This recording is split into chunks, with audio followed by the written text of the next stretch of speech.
ସ୍ଥାନୀୟ ଲୋକ ଜଣେ ଗୁଲଫାମ ତାଙ୍କ ନାଁ, ସେ କଂଗ୍ରେସର ସଭାପତି ଅଛନ୍ତି ଯୁବ କଂଗ୍ରେସର। ସେ ବାରମ୍ବାର ଆମକୁ କିଛି ଖର୍ଚ୍ଚ ବାର୍ଚ୍ଚ ମାଗନ୍ତି। ଆମେ ଅଳ୍ପ କିଛି ଖର୍ଚ୍ଚ ବାର୍ଚ୍ଚ ହୁଏ ତାଙ୍କୁ ଦଉ। ଭୋଜି ଭାତ ସ୍ଥାନୀୟ ଲୋକ କରନ୍ତୁ, ଖାଆନ୍ତୁ, ଆମ ସହିତ ମିଳିମିଶି ଆମକୁ ସହଯୋଗ କରନ୍ତୁ। କିନ୍ତୁ ଏବେ 4 ଦିନ ତଳେ ଆମର 3ଟି ଗାଡ଼ିକି ସେ ଅଟକେଇ ଦେଇଛନ୍ତି ଏବଂ ଗାଡ଼ି ଏଗନେଷ୍ଟରେ କହୁଛନ୍ତି ଯେ ତମର ଏ ସାଇଡ୍କି ଯେତେ କଂକ୍ରିଟ୍ ଆସିଛି ତା ଏଗନେଷ୍ଟରେ ଆମକୁ ପରସେଣ୍ଟେଜ ଦରକାର ଅଛି। ରାଜଧାନୀ ଦିନକୁ ଦିନ ଅଶାନ୍ତ, କଥା କଥାରେ ଧମକ, କଥା କଥାରେ ଛୁରୀ ମାଡ଼। ବର୍ତ୍ତମାନ କଣ୍ଟ୍ରାକ୍ଟର ମାନଙ୍କୁ ଧମକ ଆସୁଛି, ପଇସା ଦିଅ ନହେଲେ କାମ ବନ୍ଦ କର। ପଇସା ଦବ ଯଦି ଏରିଆରେ କାମ କରିବ, ନହେଲେ ଏରିଆ ଛାଡ଼ି ପଳା। ଏଭଳି ସଙ୍ଗୀନ ଅଭିଯୋଗ ଆଣିଛନ୍ତି ଜଣେ କଣ୍ଟ୍ରାକ୍ଟର। ଏଠି ପରିଚୟ ଆପଣ କରିବେ। ମୋ ନାଁ ସୌଭାଗ୍ୟ ରଞ୍ଜନ ବେହେରା। ଆମର କୋଣାର୍କ ଏଣ୍ଟରପ୍ରାଇଜେସ୍ ଆମ କମ୍ପାନୀ ନାଁ, ଯେଉଁଥିରେ ଆମେ କେବଳ ରେଡିମିକ୍ସ କଂକ୍ରିଟ୍ ହିଁ ସପ୍ଲାଏ କରୁ। ଆଉ ମୁଁ ମ୍ୟାନେଜର ଅଛି ସେଠି।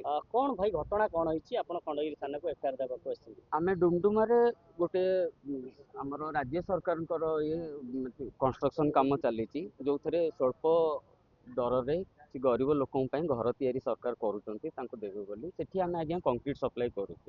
ଆଜି ନୁହେଁ, ଗତ ବର୍ଷେ ହେଲାଣି ଆମେ କଂକ୍ରିଟ୍ ସେଠି ସପ୍ଲାଏ କରି ଆସୁଛୁ। ସେଠି ସ୍ଥାନୀୟ ଲୋକ ଜଣେ ଗୁଲଫାମ ତାଙ୍କ ନାଁ, ସେ କଂଗ୍ରେସର ସଭାପତି ଅଛନ୍ତି ଯୁବ କଂଗ୍ରେସର।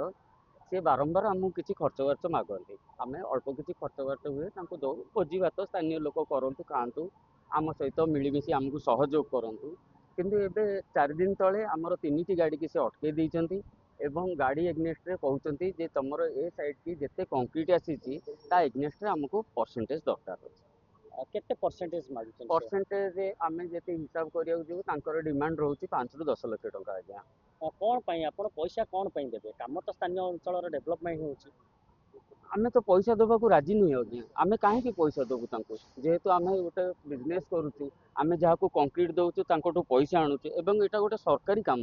এটা ନୁହେଁ ଯେ କୌଣସି ବେସରକାରୀ କୌଣସି ସ୍ଥାନୀୟ ଲୋକର ଘର କାମ, ଏଇଟା ସରକାରଙ୍କ କାମ, ସରକାର କରୁଛନ୍ତି ଏବଂ ଆମେ ସରକାରଙ୍କୁ ହିଁ କଂକ୍ରିଟ୍ ଦେଉଛୁ।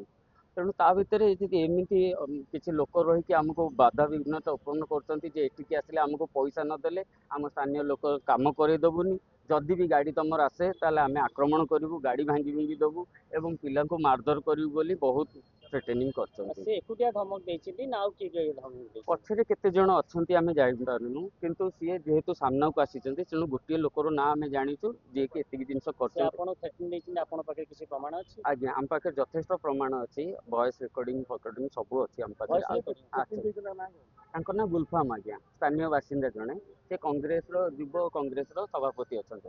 ଥାନାକୁ ଆପଣ ଥାନାରୁ ନ୍ୟାୟ ପାଇବେ ବୋଲି ଆପଣ ଆଶା ରଖିଛନ୍ତି? ଆମେ ସମ୍ପୂର୍ଣ୍ଣ ଆଶା ରଖିଛୁ ଥାନାରୁ ଆମେ ନ୍ୟାୟ ପାଇବୁ ବୋଲି। ଯଦି ଭୁବନେଶ୍ୱର ରାଜଧାନୀ ଭଳି ଜାଗାରେ ଯଦି କଣ୍ଟ୍ରାକ୍ଟରଙ୍କୁ ନିଜ ଇଚ୍ଛାରେ କାମ କରିବା। 4 ଦିନ ହେଇଗଲାଣି ଆଜ୍ଞା।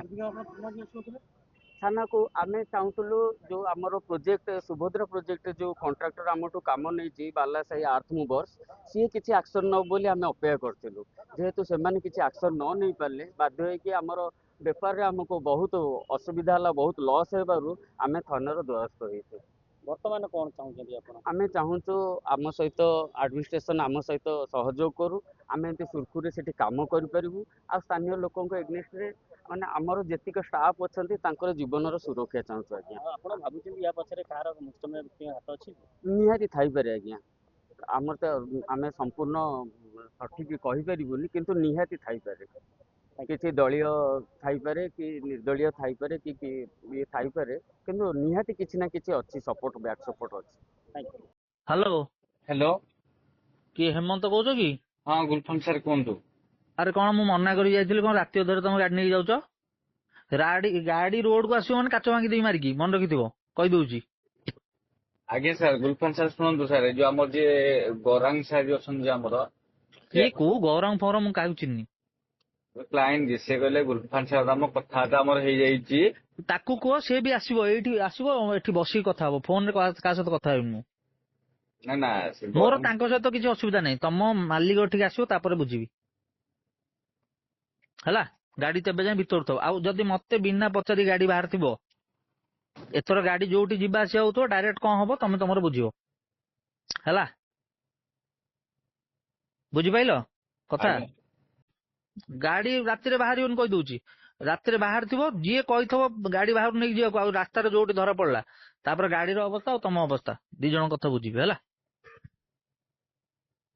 ନା ନା ସାର୍, ଏବେ ପୁଣି ସାର୍ କ'ଣ କରିବା ପୁଣି? କ'ଣ ଗୁଲଫାନ ସାର୍ ଏବେ ପୁଣି କଣ କରିବା? କିଛି କରିବନି, ତମ ମାଲିକ କୁହ ଏଠିକି ଆସିବ। ତମ ମାଲିକ ଏଠି ଆସିଲା ପରେ ବତେଇବି କଣ କରିବା। ତମ ମାଲିକ କହିଯିବ ଥାନାରେ କେସ୍ ଦବ, ଯା ମୋ ନାଁରେ ଦେଇଦବୁ କେସ୍, ଯା କହିଦବ। ହଁ, ଆଉ ମୁଁ ଜାଣିନି ମାଲିକ କହିଲା ଅର୍ଡର ଦେଲା ସେସବୁ ଶୁଣିବିନି। ରାଜି ତ? ଆମକୁ ସାର୍ ଗାଡି ଆଡେ ଛାଡୁନ୍ତୁ, ଆମେ ନେକ୍ସଟ ଟାଇମ ଯେତେବେଳେ ତାଙ୍କର କଂକ୍ରିଟ କରିବେ ଆପଣଙ୍କୁ ଆମେ କଲ୍ କରିବୁ କି କଣ କରିବୁ କି ନାଇଁ ସେ କଂକ୍ରିଟ ଯଦି ଡାକି ବି ମରିଯିବେ ତମେ ଦବ ନାହିଁ କଂକ୍ରିଟ, ମୁଁ ତମକୁ ମନା କରୁଛି। ଯେବେ ପର୍ଯ୍ୟନ୍ତ ତମ ମାଲିକ ଆସିକି ମୋ ସହିତ ଏଠି କଥା ନହବ କଂକ୍ରିଟ ଏଠି ପଡିପାରିବନି। ଖାଲି ଏଠି ନୁହଁ, ମୁଁ ଦେଖିବି ଯୋଉଠି ଆଉ କୋଉଠି ପକେଇବ ସେ ବି ହଇରାଣ ହବ, ସେଠି ବି ହଇରାଣ ହବ। ତମ ମାଲିକକୁ କହିଦବ, ତା ବେଳା ଖରାପ କରିଦେବି ପୁରା, ତା ବେଳା ଖରାପ କରିଦେବି। ସେ ଜାଣିନି ମତେ, ଯୋଉ ରଙ୍ଗ ଦେଖେଇକି ଛଡେଇ କଥାବାର୍ତ୍ତା କରିଛି ତା ବେଳା ଖରାପ କରିଦେବି ମୁଁ, ବୁଝିଲ? କହିଦବ ତମ ମାଲିକକୁ। ତୁ କହିନୁ ବରମୁଣ୍ଡାରୁ ବି ଅଟକେଇଦେବି ହେଲା। ଯେବେ ପର୍ଯ୍ୟନ୍ତ ସର୍ଟ ଆଉଟ୍ ହବନି ଆମେ ଗାଡି ଛାଡିବୁନି। ଆଜି ଗାଡି କାହିଁ ପଠେଇଛନ୍ତି? ଆମର ସାରଙ୍କର ନମ୍ବର ଅଛି କି ଭାଇ? କୋଉ ସାର୍? ସିଦ୍ଧାର୍ଥ ସାର୍। ସେଟା ଶଳା ଚୋରଟା ମା ଆଜ୍ଞା, ତା ସହିତ କଣ କଥା ହେବି? ତା ଗାଣ୍ଡି ଫାଟୁଛି ବୋଲି ଆସୁନି ମାଗିଆ ଏଠିକି। ମାଗିଆ ରୋଡରେ ଯିବନି ଗାଡି, ଫଟେଇ ଦେବି ମାଗିଆ ମାରିକି ତମ ସମସ୍ତଙ୍କର ଗାଣ୍ଡି ହେଲା। ମାଗିଆ ସିଦ୍ଧାର୍ଥ ସାରେ, ତା କହିବ ଏମିତି କହିଛି ମୁଁ ହେଲା। କଣ ଛଡିବାର ମୋ ଛଡିବ ସେ। ଦି ଦିନ ପରେ କଥା ହବା। ସାର୍ ଆସିଲେ ପଛେ ଆପଣଙ୍କୁ ଦେଖା କରିବେ ପଛେ, ଏବେ ବର୍ତ୍ତମାନ କଣ କରିହବ କୁହ? ଯଦି କିଛି ସର୍ଟ ଆଉଟ୍ ହେଇପାରିବ ତାହେଲେ ଗାଡି ଗୁଡା ନାଇଁ ଏବେ ସର୍ଟ ଆଉଟ୍ କିଛି, ତମକୁ ମନା କରିଥିଲି ଯେବେ ପର୍ଯ୍ୟନ୍ତ ସର୍ଟ ଆଉଟ୍ ହବନି ତମ ଗାଡି ପଠେଇବନି। ତମେ କାହିଁ ପଠଉଥିଲ ଗାଡି? ଦେଖନ୍ତୁ ସାର୍ କଣ ହେଇପାରିବ ଯଦି କିଛି ହେଇପାରିବନି, ହେଇ କଣ ପାରିବ ଆଉ? ମୁଁ ତାକୁ ମନା କରିକି ଯାଇଥିଲି, କାଲି ରାତିରେ ଆସିଲା ବେଳକୁ ସେମାନେ ରାତି ଅଧରେ ହାଲକେଇକି କାଢୁଥିଲେ ଗାଡିଟାକୁ। ଆଚ୍ଛା, ଏବେ ସାର୍ କଣ କରିହବ କୁହନ୍ତୁ? ଆମ ଦ୍ୱାରା କିଛି ହେଇପାରିବ, ଆମେ କଣ ଡିସ୍କସନ୍ କରିପାରିବ? ଏବେ ହେଇପାରିବ, ତମ ମାଲିକକୁ କୁହ ଆସିବ ଏଠି ସାଇଡ୍ ରେ କଥା ହବା। ସାର୍ ଆସିବାକୁ ଟାଇମ୍ ଲାଗିବ ନା, 2-3 ଦିନ ଟାଇମ୍ ଲାଗିବ। ସାର୍ ଆସିଲା ଆପଣ ଦେଖା କରିବ, କିଛି ଅସୁବିଧା ନାହିଁ। କିନ୍ତୁ ଏବେ ଯଦି ଆମ ଦ୍ୱାରା କଣ ହେଇପାରିବ କରନ୍ତୁ, ଆମେ ଚେଷ୍ଟା କରିବା ସେ ଜିନିଷ। ଆପଣ କଣ କହିଲ? ବୋଲେ ଏବେ ଯଦି ଆମ ଦ୍ୱାରା କଣ ହେଇପାରିବ? କିଏ ଜିମା କିଏ ନବ? ତମେ ନବ ଜିମା? ଆମ ମ୍ୟାନେଜମେଣ୍ଟ ଟିମ୍ ସବୁ ହଁ, ଯିଏ ଦାୟିତ୍ୱ ନବ ତାକୁ ପଠାଅ ଏଠିକି, ସାଇଡ୍ କୁ ପଠାଅ। ମୁଁ କହିଲି ସେ ତ ଯାହା ଆପଣଙ୍କ ଆମାଉଣ୍ଟ ଥିବ ଯାହା ଥିବ ଏତିକି। ନାଇଁ ଆମାଉଣ୍ଟ ଫାମାଉଣ୍ଟ କିଛି ନାହିଁ, ଯିଏ ଦାୟିତ୍ୱ ନବ ତାକୁ ଏଠିକି ପଠାଅ ପ୍ରଥମେ। ଆମାଉଣ୍ଟ ଫାମାଉଣ୍ଟ କିଛି କଥା ନୁହଁ। ଆମାଉଣ୍ଟ ଯଦି ତମେ ଗୋଟେ କାମ କରିବ, ଯେତେବେଳେ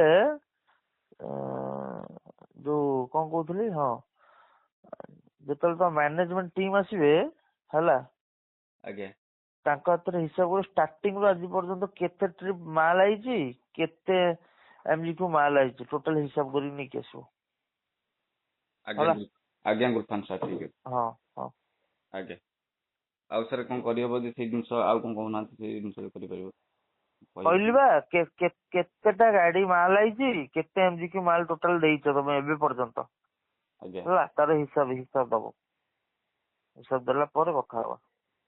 ତମ ହିସାବ ଏପଟେ ଖାତା ଯୋଉ ସାଇଟ୍ ର ହିସାବ ଦିଟାକୁ ମିଶେଇବା, ଦେଖିବା ଟାଲି କରୁଛି କି ନାହିଁ, ତାପରେ କଥା ହବା।